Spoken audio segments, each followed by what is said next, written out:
So I thought Mikel Merino was a lot better against Monaco than people gave him credit for, and it seems some of you think so too, because I asked you all in a poll on the YouTube community post what video you'd like to see today. Of course, Marcus Rashford is available for £40 million. We've got the whole left-back conundrum, Miles Lewis-Skelly playing so well there, but you all wanted a breakdown on Mikel Merino and why he's better than you think. So that is the video we're doing today. When I did my research on this, there is so much more evidence than I actually realised before I actually suggested the video. I just thought Mikel Merino is doing something in that left half space better than we've seen from others, and the data backs it up. So let's go into this video. And the first thing I want to say is that since Granit Xhaka left, who played that role masterfully in the 22-23 campaign, we've tried Smith Rowe, we've tried Vieira, we've tried Rice. Certainly he's played that position more than everyone, especially in 2024. And we've tried plenty of positions and plenty of players, but no one has, for me, grasped it as well as Mikel Merino has in terms of replicating what Granit Xhaka did so well. Now, what we can see in this game against Fulham, where I felt we really struggled to break them down in that game, is you can see the pass combination, or the passes that, you know, as worded by Canon Stats correctly, open play, deep completions, as we can see. And you look at that left channel, very little there in terms of attempted passes. In terms of completed, 1 or 2 on the inside of the penalty area, but very little down that left hand side. Out on the right, far more combinations, still not many between the penalty area and the touchline, but far more on the inside of that penalty box, where the likes of Bukayo Saka and Martin Odegaard will get their combinations. As you can see, we've got far more in terms of connectivity down that right hand side against Fulham than we did on the left hand side. Now, if I go back a game before to when Martinelli actually started, because it was Trossard who started the game against Fulham, Martinelli's pass map, when you see here against Man United, so many of them backwards. In fact, the ones that went forward in terms of passes, one was in his own half and one was barely into the second half. A lot of backwards passes, very few passes completed, not as involved in the game as you'd like, and of course he received a bit of criticism for that performance. But let's go on a week to Monaco, the last game we played at the Emirates. And look, Monaco I don't think are as good as Man United, certainly in players well weren't as organised, but look at Martinelli's pass map in this game. 3 passes forward in that left channel that we've illustrated was really lacking against Fulham. Mikel Merino on the end of a lot of those, if not all of them, but far more combinations on that left channel as well, actually being able to go across the pitch and play in quite a lot of positions. A lot of that was because of Mikel Merino drifting to the left and hugging that touchline at times too. A lot of fluidity with Miles Lewis-Skelly, and Martinelli having a lot more freedom on that side of the pitch. So how did Mikel Merino do it? How was he able to unlock Martinelli and ensure that we were able to get a lot more of those forward passes? Now, when I say unlock Martinelli was still quite frustrating in the game, could have done better with the finish, and for sure we want to see more from him, but I definitely felt like he was more involved, had a lot more help, and I felt the combinations on the left were significantly better with Mikel Merino. Well, one example that we've recreated from that game was a pass where Martinelli quite quickly spots that Mikel Merino is running beyond, but as you can see, the cut back to Odegaard isn't quite right,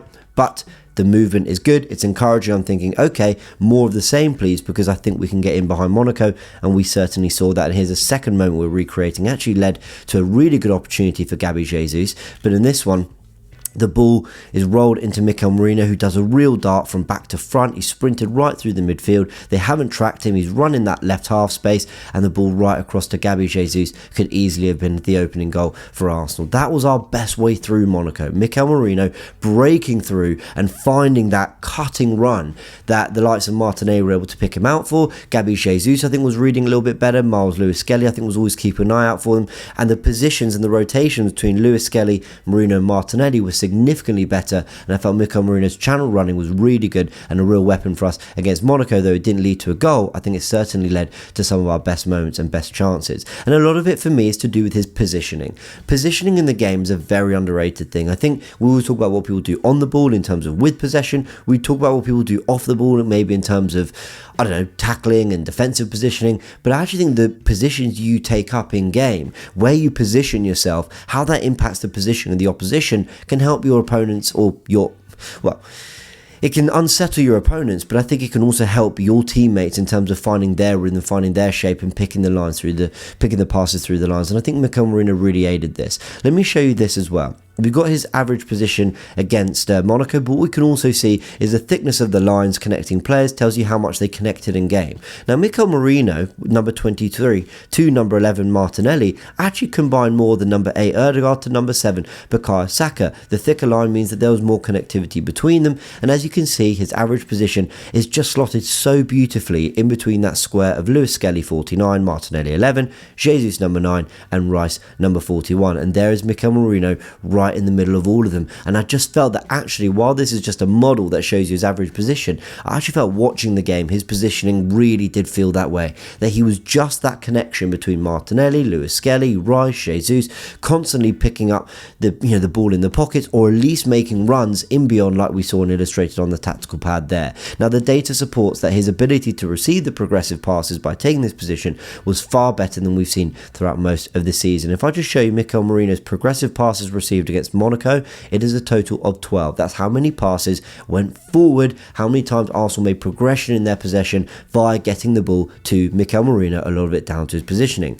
Now, Declan Rice, who I'm a massive fan of, I don't think he needs saying, but I am a massive fan of his, he only received 5 progressive passes against Fulham, none at all against Manchester United, 3 against West Ham in the 5-2 win before that. So again, lots of goals, playing very expansive football. We'd expect him maybe to receive more in that game because we were so dominant, but his average for the Premier League season this current campaign is 3 per game as well. Mikel Merino blew that away with 4 times the amount in one game against Monaco. Now that just for me shows you that, again, while I love Declan Rice, I think he's done pretty well in the 8. I think in the run-in he did well alongside Jorginho, was when he understood the position best.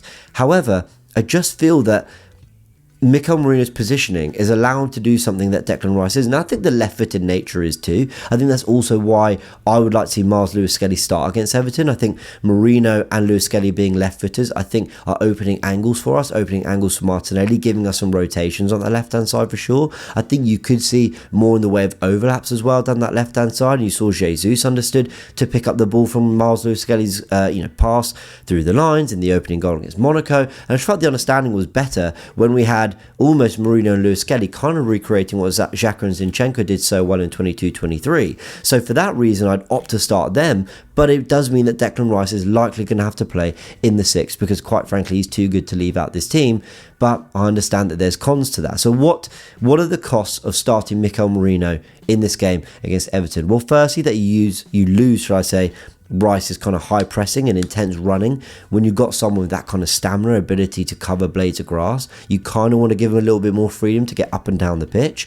You also lose Partey's ability to run the game, or Jorginho. I mean, I think it was quite telling that in the absence of Partey being able to start in the 6, he has opted to start Jorginho at times. I think that tells us that he does want a line breaker, a deep line playmaker at the number 6. And with Rice, you probably don't have that as much, but we'll touch on that in a second.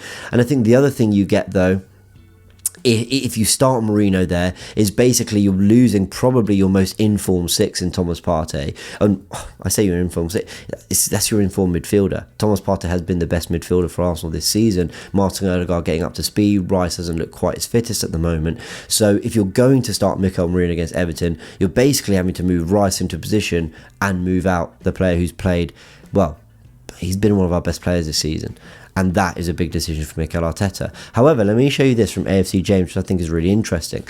This stat he shared, which is that Rice has made more progressive passes against Monaco with 11 than Partey had in any game he'd played in midfield this season. The most he'd got was 9. So again, this idea that if you play Rice at the 6, you're going to lose everything in terms of ball progression, perhaps isn't completely fair, but we all know that Partey is slightly smoother in possession and probably allows you to control the tempo of a game and dictate a midfield slightly better with him at the base too. Though I do think Rice offers you something in terms of tenacity, covering ground, and also game-breaking ability. That ability to drive through teams that have a low block. That ability to, I don't know, when you're countered on, win possession back and then you're sort of counter-pressing. I mean, I think moments like that, Rice gives you perhaps more than Partey, so there's a little bit of a battle there, but ultimately I think Mikel Arteta actually sees the battle as Rice Merino and maybe Partey Jorginho, and that's how he splitted the 6 to the 8. Having said that, though, this would be my 11 to face Everton. It would be Raya in goal. I'd restore Timber to right back with Lewis-Skelly keeping his place at left back, and I would go for this midfield because of the data I've put forward here that Mikel Merino should be the starting left day, and unfortunately if it's Rice versus Partey, I'm going for Rice because of his ball winning ability, and Havertz would come in for Jesus, though I do think we had a little bit more fluidity with Jesus up front. Havertz is simply a better goal scorer, and I think would have taken one, or at least probably one, maybe not both, but certainly one of the 3 big chances he had in the game against Monaco. Let me know your thoughts in the comment section below, people. Mikel Merino, should he be starting against Everton? What would your 11 be, and what do you make of the player in general? Is he playing better than perhaps people are giving him credit for?